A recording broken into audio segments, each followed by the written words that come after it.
the soft crack of a cardamom pod, and then this citrus forest perfume that slips out like a small secret. Tonight, we will make 3 tiny jars from a handful of green cardamom pods, a warm pod syrup for drizzling, a toasted pod finishing sugar, and a cooled sleep sachet to tuck by your bedside. These are small, doable rituals you can finish this evening, and each one is paced so you can cook along without rushing. Welcome back to Earthy Remedy, where nature's wisdom becomes everyday wellness. I'm Fiona Thompson. If you love small batch spice projects, quiet kitchen work, and recipes that teach you how to steward ingredients with restraint, you're in the right place. You can find the full recipe card and a short safety checklist in the show notes. I'll mention timing and storage as we go. And if this episode feels like a warm, cozy evening in the kitchen, please subscribe so we can keep making these rituals together.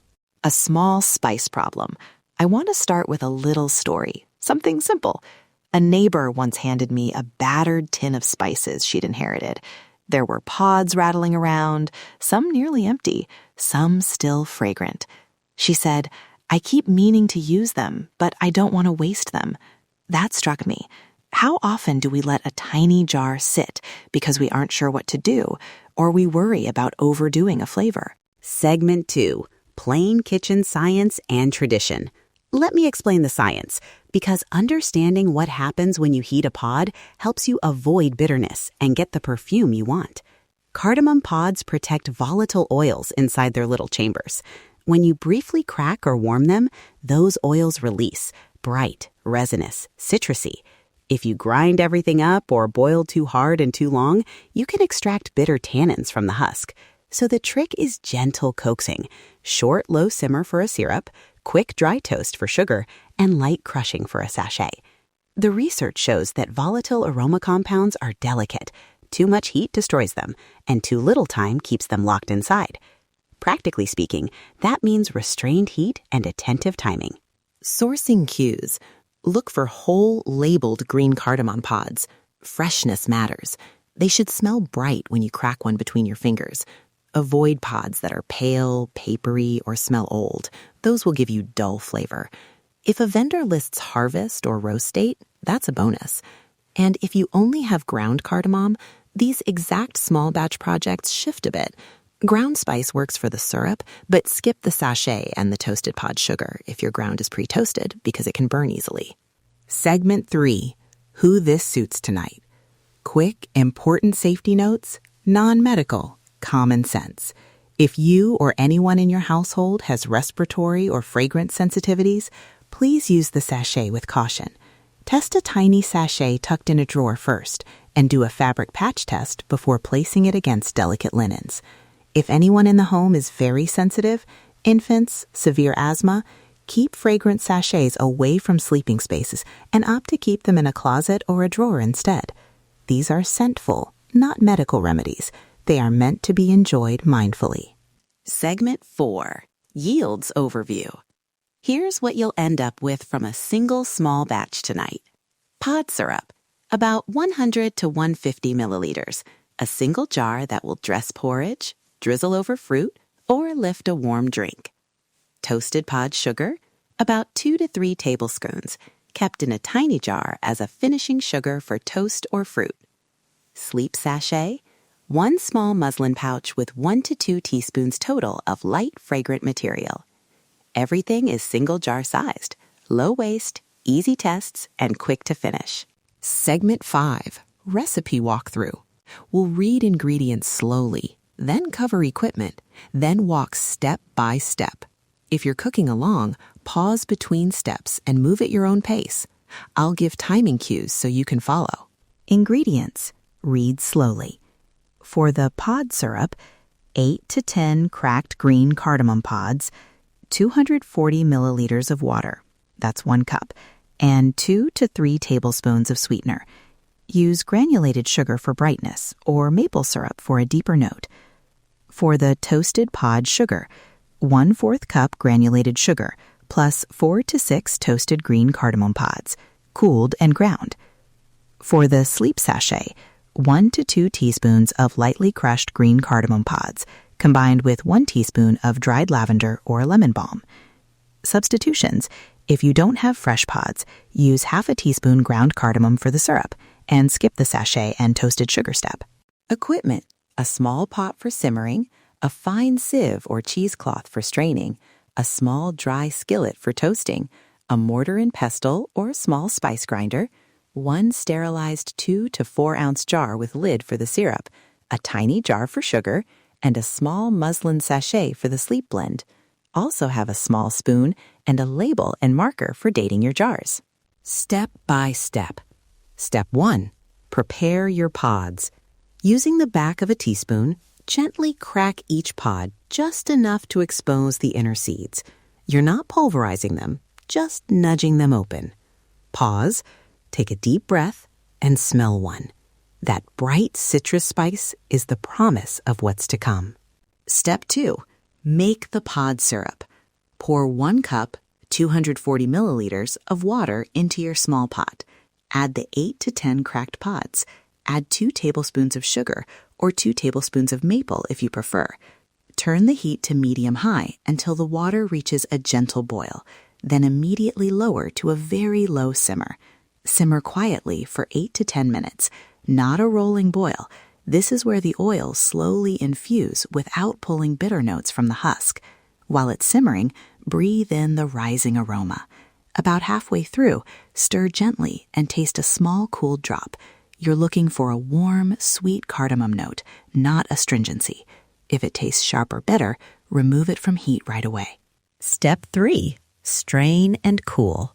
When your 8 to 10 minutes are up and the aroma is warm and mellow, remove the pot from the heat.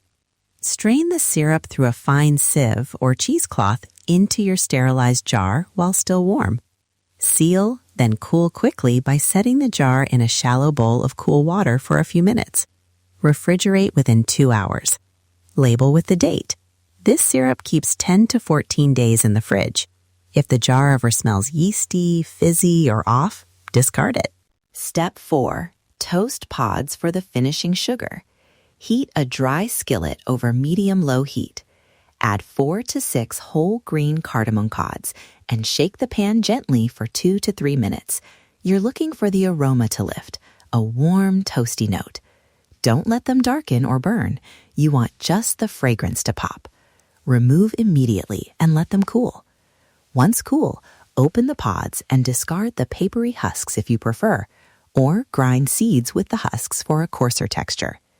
Combine the ground pods with a 1/4 cup of granulated sugar. Pulse in a mortar and pestle or grinder until the sugar is scented and slightly colored. Spoon into your small jar and label. This sugar is stable for weeks if kept dry. Step 5. Assemble the sleep sachet. Lightly crush 1 to 2 teaspoons of cardamom seeds, just enough to release fragrance, not to create dust. Mix with 1 teaspoon of dried lavender or lemon balm. If your cardamom feels damp from the earlier steps, let it air dry completely before making the sachet. Spoon the blend into a small muslin pouch, tie securely, and label with date and contents. Fabric patch test. Before placing near bedding, press the sachet against an inconspicuous corner of your linen for a few hours to check for scent transfer or staining. If you notice any darkening, place the sachet inside a breathable cotton pouch or keep it in a drawer rather than directly under a pillow. Sensory moment. Pause with me. Hold your small jars. Feel the weight. Bring one to your nose. Take a slow inhale. Notice the warm citrus, the resinous lemon spice, and how something small can open a memory of quiet kitchens or slow mornings. These little acts are less about perfection and more about presence. Segment 6.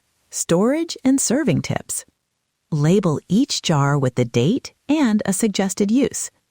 Pod syrup. Refrigerate.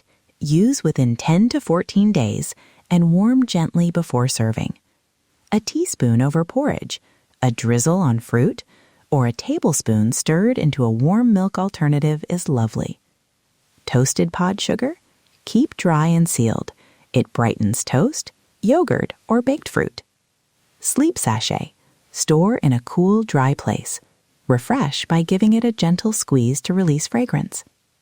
Avoid placing strongly scented sachets directly under pillows if anyone is scent sensitive.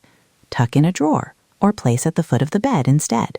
Segment 7. Safety, Cautions, and When to Avoid. Recapping safety in plain terms. Do a fabric patch test before regular sachet use. If anyone in household has respiratory sensitivity, keep sachets away from sleeping spaces. Never leave warm syrup at room temperature. Cool and refrigerate within 2 hours. Discard syrup if it smells yeasty or fizzy. These are common sense steps to enjoy these tiny jars safely and kindly. Segment 8. Reflection and encouragement. You don't have to make all 3 jars tonight. Try one. Rescue 2 to 3 pods into a syrup and notice how a small jar can change a morning. These practices are about sensory literacy, about training your attention to subtle floral spice, and about learning to steward what you already have. If something doesn't turn out perfectly, it's still a useful experiment. Make adjustments next time. Let this be a low-stakes invitation to slow down. If you made a jar tonight or plan to, I would love to hear about it. Send a voice note or a DM. Tell me what you used the syrup on, or if you tried the finishing sugar on toast. Subscribe to Earthy Remedy so these small rituals find their way to your evening routine. And when you share, use a short note, what you made, one small change you tried, and where you put your sachet. Thank you for spending this quiet kitchen moment with me. Listen to your body, trust the earth, feel the difference.